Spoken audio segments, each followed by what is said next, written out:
So I went down a rabbit hole earlier today of watching random clips from, NFL Network, ESPN, other outlets, and they were all centered around Trevor Lawrence's development as a quarterback in 2022, going from what looked like a potential bust at the end of the Urban Meyer reign of terror to a top five quarterback ish. Some put him inside, some put him just outside the top five, but regardless, certainly a top 10 quarterback that is trending upwards. And a lot of that conversation centered around Doug Pederson being a huge upgrade compared to Urban Meyer. And while I totally agree, there's another huge component that gets ignored too often. It gets talked about some, but I wanted to highlight that other component today because I think they deserve a huge amount of credit, both the front office and the people I'm going to be talking about. So in Trevor Lawrence's rookie year, aside from all the Urban Meyer issues and all of the problems associated with that year, it's also undeniable to look past the fact the Jaguars did not have a ton of fantastic weapons. So let's just take a look at this graphic real quick just to compare what Trevor Lawrence was working with. Both first his year one, 2021, and then year two, 2022. So if you look here, his top receiver, Marvin Jones, 73 receptions in 2021, 832 yards, 4 touchdowns. Next up is Laviska Shenault, who is a decent carrier of the ball after he actually gets the ball. But Chenault's problem was drops, and actually getting the ball in his hands was sometimes problematic. Still 63 catches, 619 yards, no touchdowns though. Laquan Treadwell, 33 catches, 434, 1 touchdown. James Robinson, running back, 31 catches, 222, no touchdowns. Dan Arnold and James O'Shaughnessy round out the sort of top 6 receivers that Trevor Lawrence was working with in year one.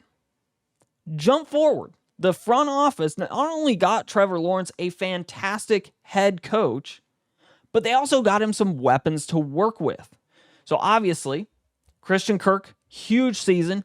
Looked like possibly the Jaguars overpaid for him, but he was absolutely worth the money. 84 receptions, 1,108 yards, and 8 touchdown receptions. Zay Jones, another receiver that was widely criticized with how much the Jaguars paid him. 82 receptions, 823, 5 touchdowns. Evan Engram, who had a fantastic second half of the season, which frankly the whole offense did. 73 receptions, 766, 4 touchdowns. Marvin Jones, who was the top receiver for the Jaguars in the rookie campaign for Trevor Lawrence, with 81 receptions. He actually had more receptions this past season than he did when he was the top receiver in 2021, with 81 catches, 529, and 3 touchdowns. So not a huge drop-off for Marvin Jones, even though he was now effectively the number 4 receiver. Travis Etienne out of the backfield, 35, 316, no touchdown receptions for Etienne, but still a fantastic season out of the backfield, especially once you account for the fact that Etienne had a fantastic rushing season. And then Jamal Agnew, 23, 187. And I threw him on this list, not for his receptions or yards, but because he had 3 receiving touchdowns. So he was kind of that handyman when you get down into the red zone when it comes to receptions. All this to say, Jacksonville gave Trevor Lawrence weapons, which is the biggest mistake I think young quarterbacks get cursed with when front offices don't want to give them big-time weapons to play with. I think the easiest way to make a quarterback's development easier, you give them a good offensive line, you give them a good running game, and you give them good passing weapons to work with.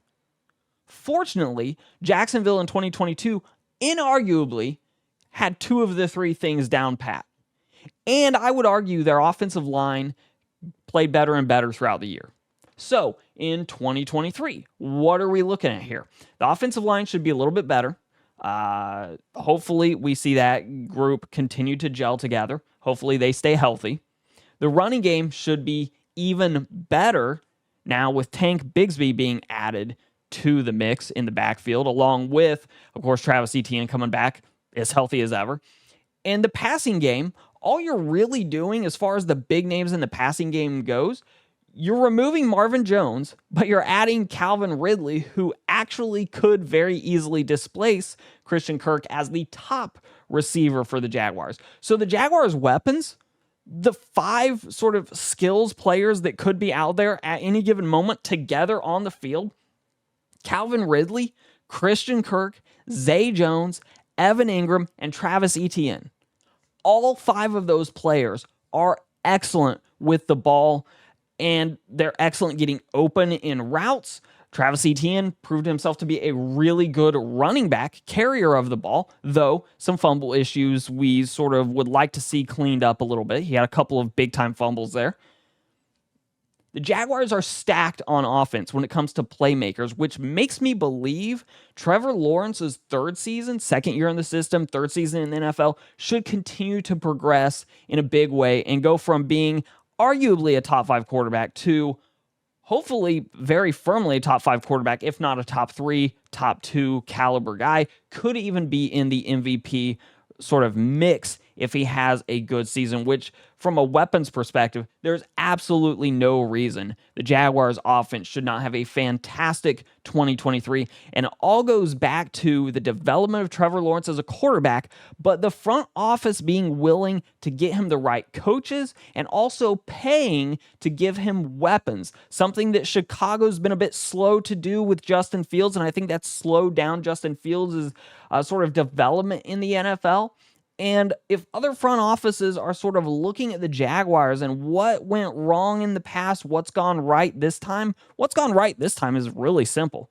They didn't just get the top 5 quarterback. They didn't just get the number 1 overall quarterback. I know that he's a prospect that was looked at in the likes of Andrew Luck, Peyton Manning, and others, but they surrounded him with the right weapons.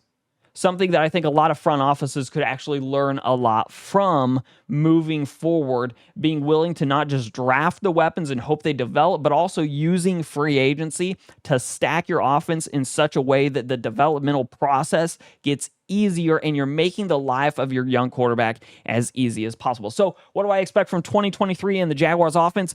Basically, more of what they did in the second half of last season. The unit should gel from the get-go. They should be firing on all cylinders from the get-go, and they should just come out and be a dominant offense out of the gate. And frankly, I think they're going to compete at the highest level with the AFC teams from the other divisions that are all sort of in the mix for that number 1 seed. And with their schedule, there's really no reason the Jaguars shouldn't at least position themselves to be having a possibility of getting that number 1 overall seed, if not a number 2, number 3 seed. They probably, at least in my mind, won't be the number 4 seed this year, just because the other division winners from last year and the other likely division leaders coming into this season, I think they have a tougher overall schedule than the Jaguars do. So I'm expecting big things from the Jaguars offense. The defense continues to be a bit of a question mark, but these weapons the Jaguars have accrued, huge, and will make Trevor Lawrence's third year in the NFL much easier than his first year and even easier than his second year in the league. So the Jaguars should have huge things coming in 2023. And of course, let us know your thoughts in those comments down below. What do you think about Trevor Lawrence, the offense, the second year in Doug Pederson's system, all of that? What do you expect from the Jacksonville Jaguars in 2023 on the offensive side of the ball? Let us know down below. Otherwise, like, share, subscribe, and I'll let YouTube send you a few more videos from my channel for you to watch. And I will see you all in the next one.